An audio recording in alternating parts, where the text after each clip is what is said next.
Ketika kita ngomongin tentang aset berharga, hal pertama yang mungkin terlintas di pikiran kita adalah uang tunai. Karena dengan uang kita bisa ngebeli banyak hal dan memenuhi kebutuhan sehari-hari. Tapi kalau kita bicara soal cara ngebuat uang kita bekerja lebih baik, maka ada beberapa aset yang bisa lebih menguntungkan daripada hanya menyimpan uang cash. Uang cash atau uang tunai itu emang enak banget. Kita bisa pegang, bisa bawa kemana-mana, dan kita bisa pakai buat beli apa aja. Makanya uang itu emang dianggap penting. Tapi ada satu masalah besar dengan uang cash, di mana nilai uang bisa berkurang karena inflasi. Kalau kita punya uang banyak dan cuma didiemin aja, lama-lama nilainya bakalan turun. Dan parahnya ketika nilainya turun, hal ini jarang disadari. Tapi tahu-tahu saat kita beli makanan atau barang-barang kebutuhan harian, harga yang ditawarkan ke kita menjadi jauh lebih mahal. Nah, makanya sekarang kita bakalan bahas beberapa aset yang bukan cuma nyimpen nilai, tapi malah nambah nilainya. Pertama, properti. Properti di sini bisa berupa rumah, apartemen, atau bahkan tanah. Ini adalah salah satu aset yang banyak banget orang percaya sebagai investasi jangka panjang yang oke. Bayangin aja kita punya rumah, kita bisa tinggal di sana atau kita juga bisa sewain. Kalau misalnya kita sewain, maka kita bisa dapat pemasukan pasif dari biaya sewa. Dan ketika rumah atau tanah kita lokasinya bagus dan ekonominya berkembang, maka seiring waktu harga sewanya bisa aja naik dan kita bisa dapat keuntungan dari peningkatan nilai properti. Selain itu juga properti tergolong sebagai aset yang cukup aman karena nggak terlalu terpengaruh sama fluktuasi pasar kayak saham. Kedua, aset dalam bentuk komoditas yaitu emas. Dari zaman orang tua kita, emas ini udah dikenal sebagai penyimpan nilai. Orang-orang percaya kalau emas itu stabil atau tahan terhadap inflasi.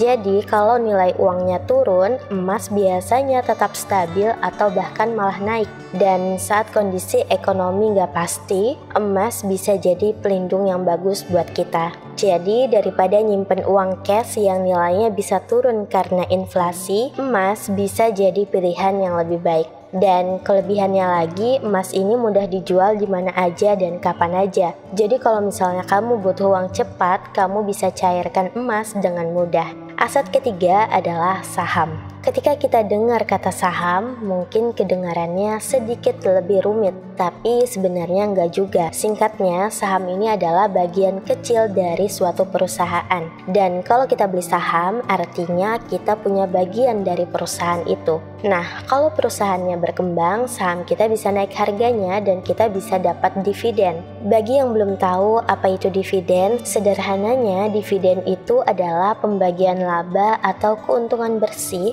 suatu perusahaan kepada si pemegang saham berdasarkan banyaknya jumlah saham yang mereka punya. Nah, ini juga bisa jadi sumber pemasukan yang pasif dan di jangka panjang, pasar saham biasanya tumbuh lebih cepat daripada inflasi.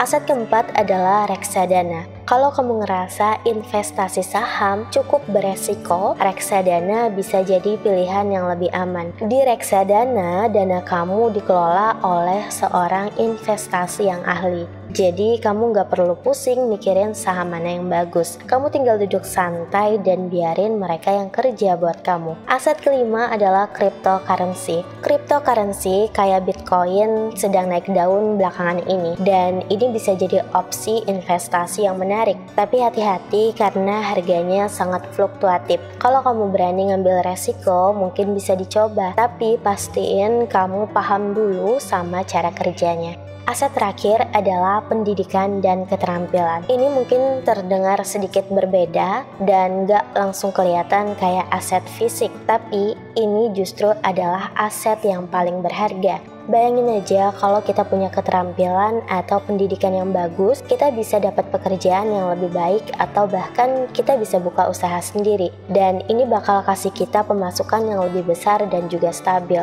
Selain itu, pendidikan atau keterampilan sendiri juga nggak akan berkurang nilainya karena inflasi. Jadi itulah beberapa aset yang lebih baik dimiliki daripada uang tunai. Memang uang tunai itu penting, tapi terlalu banyak uang tunai tanpa investasi bisa bikin kita rugi karena inflasi. Lebih baik punya aset yang bisa tumbuh nilainya atau bahkan bisa kasih kita pemasukan yang pasif. Aset-aset berharga tadi masing-masing punya kelebihan dan resiko. Jadi penting untuk memahami tujuan kamu terlebih dahulu dan seberapa besar toleransi resiko yang kamu punya. Kalau kamu ingin membeli aset-aset tadi, dengan kata lain berinvestasi, maka kamu harus cari tahu dulu dan pelajari lebih dalam tentang aset-aset ini. Kamu harus ingat bahwa investasi bukan soal cepat kaya. Semoga kalian dapat wawasan dari pembahasan ini dan jangan ragu buat bagikan pendapat kalian di kolom komentar. Terima kasih yang udah dengerin dan sampai jumpa di video selanjutnya.